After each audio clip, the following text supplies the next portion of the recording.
Nessa parte da aula a gente vai tratar agora do possível ingresso do Brasil no acordo de compras governamentais da Organização Mundial do Comércio. Esse ingresso está em discussão, não se sabe ainda se o Brasil vai ingressar no acordo da OMC, mas ele traz algumas reflexões, e mesmo que o Brasil não integre esse acordo, algumas reflexões são interessantes, inclusive para que a gente identifique se a legislação brasileira está condizente com práticas internacionais de participação de estrangeiros ou não. E esse é o exercício que eu gostaria de fazer aqui. Eu vou explicar um pouco de como é que funciona esse acordo de compras governamentais, qual é o procedimento que um país deve adotar para ingresso nesse acordo.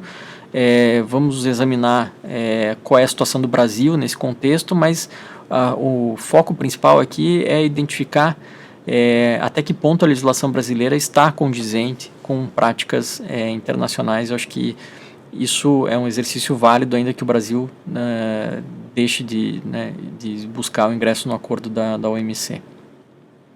Bom, inicialmente a gente tem que entender o que é o acordo de compras governamentais da OMC. A OMC, Organização Mundial do Comércio, como todos sabem, é uma organização que busca o livre trânsito de mercadorias, de serviços no mundo inteiro. Numa economia globalizada, a OMC adquiriu muito mais importância ainda nesse aspecto. E as compras governamentais acabam sendo uma parte do trânsito de riquezas pelo mundo. Se as administrações públicas no mundo inteiro realizam aquisição de obras, de serviços, compram bens, elas representam um mercado para as empresas e, diante de um mundo globalizado, por que não instituir regras mais ou menos perenes e uniformes, pelo menos em termos de princípios, para que haja uma maior abertura do mercado de contratações públicas mundialmente falando, de forma que esse trânsito seja mais facilitado. E é justamente esse o objetivo do Acordo de Compras Governamentais da OMC. Ele é um acordo plurilateral sob o manto da OMC. Isso significa que a OMC não exige que todos os seus membros sejam signatários do acordo. Cada país pode ser signatário desse acordo e vai depender da vontade que esse país tem de aderir às regras que ele estabelece. E o que estabelece, afinal de contas, esse acordo de compras governamentais? Ele estabelece uma abertura recíproca dos mercados de contratações públicas dos países que são signatários. Então, atualmente nós temos pouco mais de 40 países signatários do acordo de compras governamentais da OMC, e todos esses países são obrigados a dar reciprocamente o mesmo tratamento para licitantes dos outros países. Então, se um país integra esse acordo, o tratamento que ele vai dar para os licitantes nacionais nas suas licitações internas vai ter que ser exatamente o mesmo dado para os demais licitantes dos demais países que integram o acordo da OMC. Então a ideia é essa, criar uma reciprocidade típica de tratados internacionais, mas aqui relacionados basicamente à aquisição, enfim, de bens, serviços e obras pelo poder público. Então essa abertura recíproca dos mercados que é o grande objetivo do acordo de compras governamentais da OMC, aplicado, portanto, a aquisições da administração pública. A regra geral, obviamente, como não podia deixar de ser, é o tratamento isonômico e não discriminatório. O mesmo tratamento dado a um licitante nacional vai ser dado também a um licitante estrangeiro. Essa é a regra de ouro do acordo de compras governamentais da OMC e esse é o grande objetivo por trás das regras que ele estabelece. Obviamente o acordo seria inclusive uma ingenuidade, pensar que esse tratamento sempre vai ter que ser exatamente igual e que não há nenhum tipo de exceção, nenhuma transição, nem nada, porque os países têm realidades diferentes, mercados diferentes e é óbvio que cada país também enxerga, pelo menos em muitos casos, as licitações como sendo também instrumentos de fomento do seu próprio mercado interno, da sua própria indústria nacional, enfim. Então existe essa preocupação também pelo acordo de compras governamentais da OMC. Ele não é um acordo simplesmente teórico, mas ele reconhece essas dificuldades concretas e existem regras a respeito disso, né?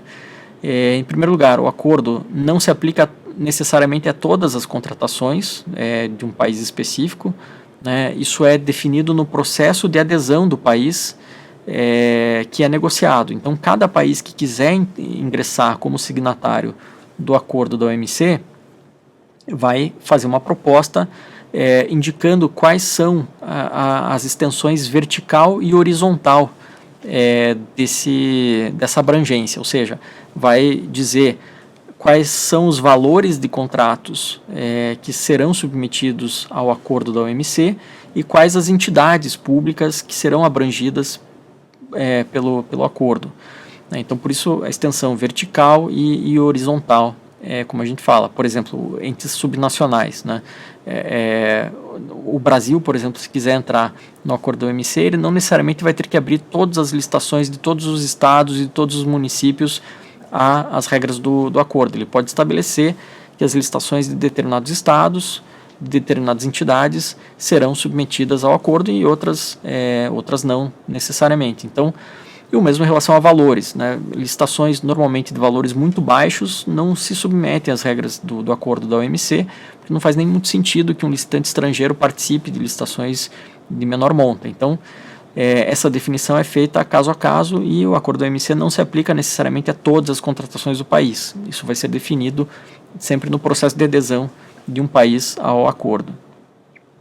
O acordo também estabelece alguns mecanismos interessantes. O primeiro deles é que as licitações devem ser divulgadas pelos canais de publicidade da OMC. Então, se o Brasil ingressar no acordo, todas as licitações que se submetem ao acordo vão ter que ser também publicadas nos canais de divulgação da OMC. Existe uma obrigatoriedade de observação dos princípios do acordo, evidentemente, né? Isso, aliás, é o cerne do acordo, que é justamente os princípios de isonomia, de tratamento recíproco, igualitário, e obviamente um país que adere ao acordo vai ter que observar isso. E existe aqui um ponto muito interessante, que é a possibilidade de reclamação ao Comitê de Resolução de Controvérsias da OMC.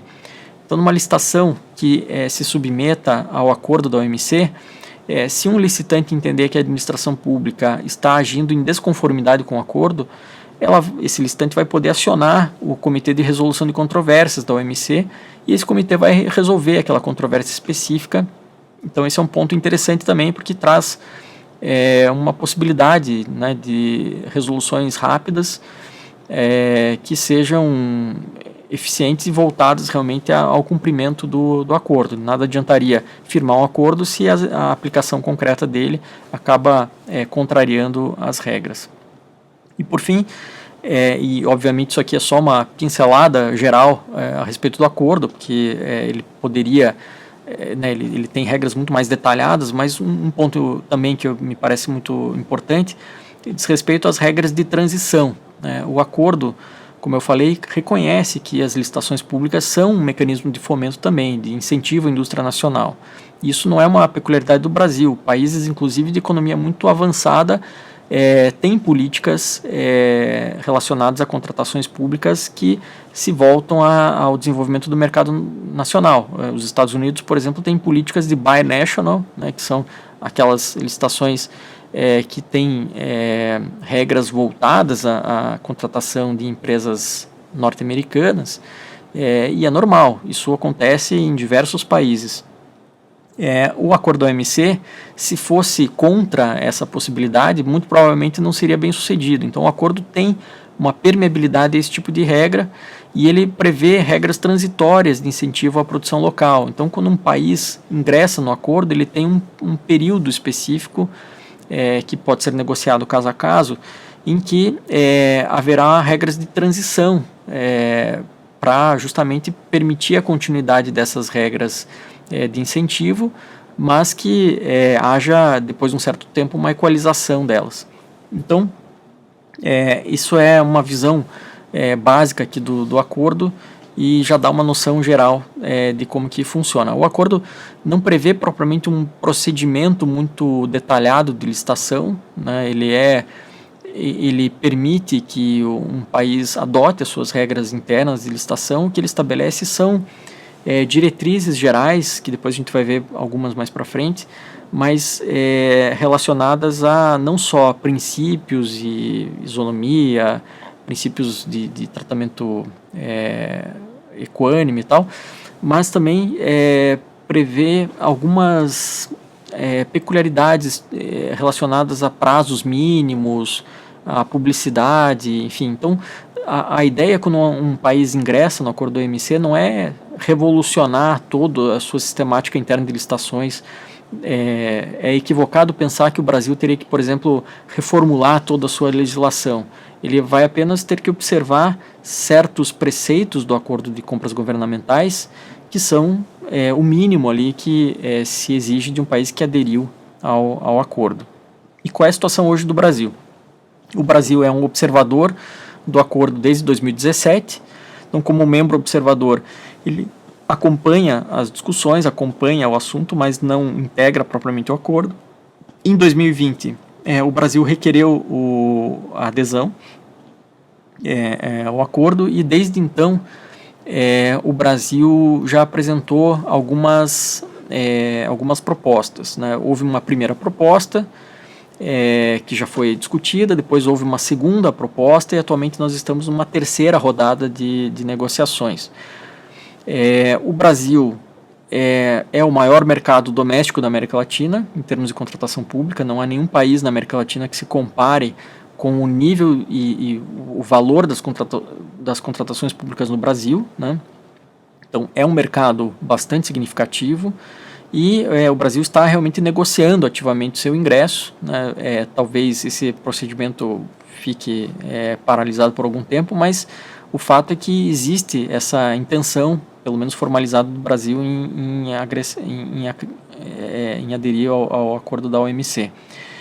Diferentemente de outros países da América Latina que não buscam essa adesão.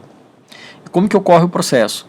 Quando um país quer entrar no acordo da OMC, ele precisa fazer uma oferta, né? Ele é o país pretendente, portanto ele faz a oferta em termos de quais são as entidades que terão as suas licitações observando as regras da OMC, prevendo um range de valores mínimos, né, de contratações que serão submetidas a esse tipo de procedimento da OMC. Feita a proposta, ela é analisada pelos membros que já integram o acordo e pode ser recusada, né, por alguns deles, enfim, e daí há uma nova rodada em que o país pretendente, eventualmente, caso queira ainda ingressar, apresenta uma nova proposta, né, eventualmente ampliando o rol de entidades, alterando os valores envolvidos, e assim se faz sucessivamente até que a proposta seja aceita pelos demais signatários do acordo ou até que o país resolva que não quer mais aderir ao acordo. Então, existe essa sucessão de propostas e caso se chegue a um denominador comum, né, o país pretendente apresentou uma proposta que os demais aceitaram, ele passa a ingressar no acordo, né, passa a ser signatário do acordo da OMC e vai ter que observar aqueles princípios do acordo de reciprocidade, isonomia e aqueles canais de divulgação e outros aspectos que a gente vai tratar também um pouco mais para frente. É muito comum que esses processos de adesão ao acordo levem anos, né? Existem países que entraram, entre a sua primeira proposta e a adesão efetiva, passaram-se 2 anos, mas existem situações em que isso levou 7, 8 anos. Então não é uma coisa rápida de acontecer, é um processo demorado, porque envolve negociações e quanto mais países aderem ao acordo, mais complexas se tornam essas negociações. Mas é um processo que tende a levar bastante tempo. E afinal, o que isso significa na prática, né? Digamos que o Brasil entre no acordo da OMC, o que isso vai gerar em termos concretos, né? Na prática, o que acontece é que, além de observar certos requisitos formais, por exemplo, divulgação nos canais da OMC, certos prazos mínimos, né, que a OMC prevê, e essa obrigação de isonomia, reciprocidade, O que vai acontecer também seria a necessidade de uma harmonização da legislação nacional à luz do acordo, né? E o que é realmente necessário mudar na legislação nacional nesse tipo de situação? Eu diria que são pouquíssimos os pontos necessários, né? Hoje, como ficou claro, né, nas partes iniciais da aula, a legislação brasileira é muito aberta à participação de licitantes estrangeiros, né? A regra geral, inclusive, é a possibilidade de participação apenas em casos restritos e que essa participação não pode acontecer, normalmente voltados à soberania nacional. As licitações têm um efeito um objetivo de fomento, de incentivo à indústria nacional, mas com cautela, de forma que continue sendo possível a participação de estrangeiros e que haja um tratamento isonômico. Então, a legislação brasileira já é bastante aberta à participação de licitantes estrangeiros. Eu diria que as dificuldades que existem são muito mais documentais do que propriamente de participação, né, de serem casos de participação. A dificuldade é obter uma autorização para funcionamento no Brasil, obter certos documentos, mas a abertura existe. E, portanto, a legislação brasileira não precisaria ser muito alterada, no meu entendimento. Alguns pontos que talvez precisassem ser alterados. O primeiro deles é a nacionalidade como regra de desempate. A lei de licitações estabelece que num empate de propostas entre um licitante brasileiro e um estrangeiro, vence o brasileiro. Isso, muito embora seja difícil de acontecer, está na lei. Isso, na minha opinião, acaba sendo incompatível com o acordo da OMC, porque seria um tratamento discriminatório. Então, no meu entendimento, isso precisaria ser excluído da legislação. Algumas margens de preferência talvez precisem ser reexaminadas à luz do que for discutido num possível ingresso do Brasil na OMC, mas eu diria que margens de preferência não são necessariamente algo contrário à OMC, até porque, como eu falei, existem regras de transição, existe todo um reconhecimento de que as licitações também têm um papel importante para o desenvolvimento nacional.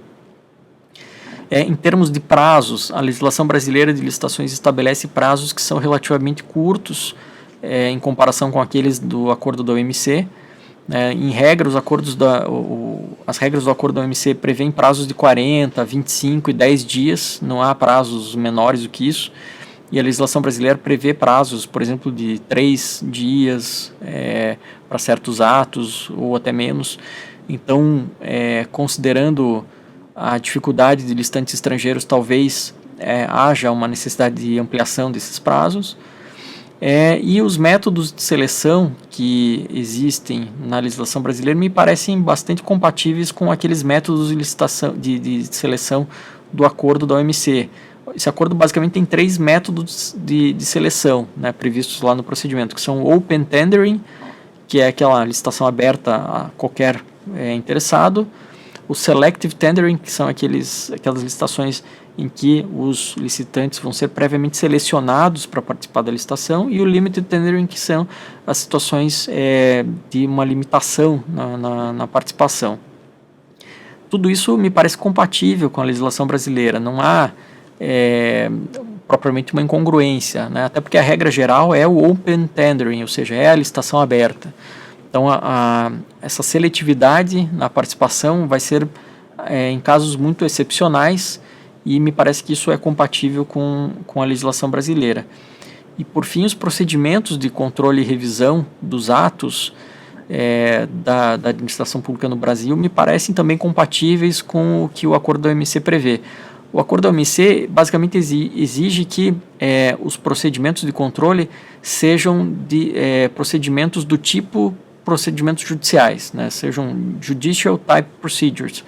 O que isso significa? Significa que o acordo da OMC espera que os atos praticados numa licitação possam ser, em primeiro lugar, passíveis de questionamento, e que esses questionamentos sejam resolvidos num devido processo, né, que tenha um procedimento específico, que tenha eventualmente uma possibilidade de recurso, e é isso que eles chamam de processo do tipo judicial, né, um processo formal que tenha prazos e instâncias a percorrer.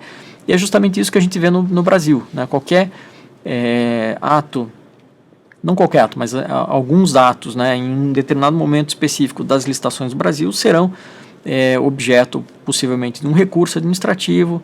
Esse recurso administrativo vai ser examinado por uma autoridade superior.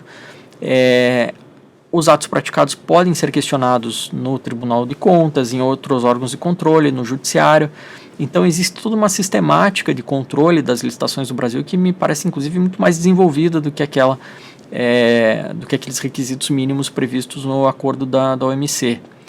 Então, ainda que o Brasil não integre o acordo, que desista do seu pedido de adesão, eu diria que hoje no Brasil nós temos uma legislação bastante evoluída e que permite a abertura bastante ampla do mercado de licitações públicas a licitantes estrangeiros. Fora alguns pontos muito específicos da legislação que talvez precisassem ser revisados, a regra geral é a abertura e nós temos regras assim bastante bem construídas e que têm evoluído inclusive no sentido de facilitação da participação de estrangeiros. Ainda existem, evidente, algumas dificuldades documentais, né, em termos de apresentação de documentos e coisas desse tipo, mas existe um mercado aberto e eu entendo que a sistemática de licitações do Brasil está praticamente toda ela compatível com o acordo da OMC. Bom, por aqui a gente termina então esse ponto do acordo da OMC. A ideia foi fazer uma breve notícia a respeito do assunto e uma explicação geral. E agora a gente passa para a revisão da aula dos pontos que nós verificamos até aqui.